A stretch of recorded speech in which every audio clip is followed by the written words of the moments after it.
क्या आप महादेव को मानते हो? क्या आप भी कभी कांवड़ लेने गए हो? क्या आपको पता है कि इस धरती पे सबसे पहली कांवड़ लेने कौन गया था? क्या वो कोई साधु था या कोई संत था या स्वयं कोई देवता था? नहीं, ना वो कोई साधु था और ना ही कोई वो संत था। चलिए सच क्या है आज मैं आपको बताती हूँ। मेरे भोले बाबा की सबसे पहली कांवड़ लाने वाला कोई और नहीं बल्कि लंकापति दशानंद रावण था। हाँ, सही सुना आपने, लंकापति रावण, जो चारों वेदों का रचेता था, 6 शास्त्रों का परम ज्ञानी था। वो रावण जो किसी के सामने सर नहीं झुकाता था, वो भोले बाबा के चरणों में नंगे पैर कांवड़ लेकर रोता हुआ पहुंचा था। आखिर क्यों रावण जैसा अभिमानी राजा अपने राजसी वस्त्र त्याग कर नंगे पैर गंगा के तट पे क्यों गया?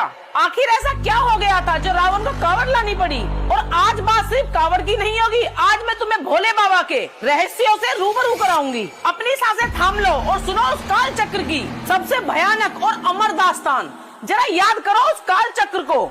जब समुद्र मंथन हुआ था, सबके सब स्वार्थी थे, चाहे देवता हो या दानव, सबके सब केवल अमृत चाहते थे। लेकिन अचानक समुद्र के अंदर से निकला हलाहल विष, संसार का सबसे भयानक, सबसे घातक कालकूट जहर। एक ऐसा विष जिसकी एक बूंद पूरी पृथ्वी को जलाकर भस्म कर सकती थी। बड़े बड़े दावे करने वाले देवता और दानव चीख चीख के भागने लगे। जो अपने आप को सूरमा कहते थे वो चूहा बनकर बिल में घुस गए और महादेव को पुकारने लगे कि हे प्रभु बचाओ। और तब उस भयानक सन्नाटे को चीरता हुआ शमशान की भस्म लपेटे, गले में नाग का हार पहने, हाथ में त्रिशूल लेके मेरे भोले बाबा सामने आए। महादेव ने उस पूरे ब्रह्मांड का जहर अपने हाथों में उठाया और एक ही सांस में अपने कंठ में उतार लिया। और जहर जैसे ही गले में उतरा उनका कंठ नीला पड़ गया।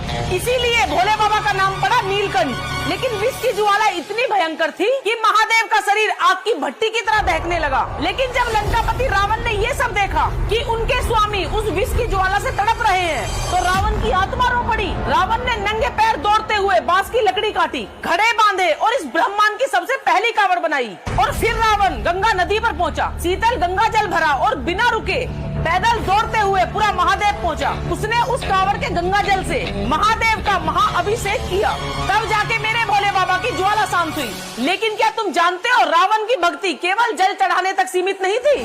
आज मैं आपको वो रहस्य बताने जा रही हूँ जिसे सुनकर आपके पसीने छूट जाएंगे। क्या तुम जानते हो कि रावण ने महादेव को प्रसन्न करने के लिए क्या किया था? जब महादेव उनकी तपस्या से प्रसन्न नहीं हो रहे थे तो रावण ने तलवार उठाई और अपना एक एक करके सिर काटना शुरू कर दिया। एक सिर काटा महादेव पर चढ़ाया और दूसरा सिर काटा महादेव पर चढ़ाया। जब उसने 9 सिर काटकर महादेव के चरणों में अर्पित कर दिए और जब अपने 10वें सिर पर तलवार रखी तो महादेव प्रकट हो गए। लेकिन कहानी यहाँ खत्म नहीं होती। रावण ने महादेव की स्तुति में शिव तांडव स्तोत्र लिखा था, लेकिन उसे बजाने के लिए उनके पास कोई यंत्र नहीं था। जानते हो उस महाभक्त रावण ने क्या किया? लोक कथाओं में बताया जाता है कि रावण ने अपनी ही छाती को फाड़ा, अपनी रीढ़ की हड्डी को अपने शरीर से बाहर उखाड़ कर निकाला, अपनी आंतों को उसकी तारे बनाया और अपनी ही हड्डियों का बाजा बनाकर शिव तांडव स्तोत्र गाया था। महादेव ने रावण की इस अटूट भक्ति को देखकर उसे वो चंद्रहास खड़क दिया था जिससे तीनों लोग कांपते थे। लेकिन क्या आप जानते हो कि रावण से पहले रावण की लंका किसकी थी? उन्हीं के भाई धन कुबेर की थी लंका। धन का देवता कुबेर, जिसे अपनी संपत्ति पर बहुत घमंड था।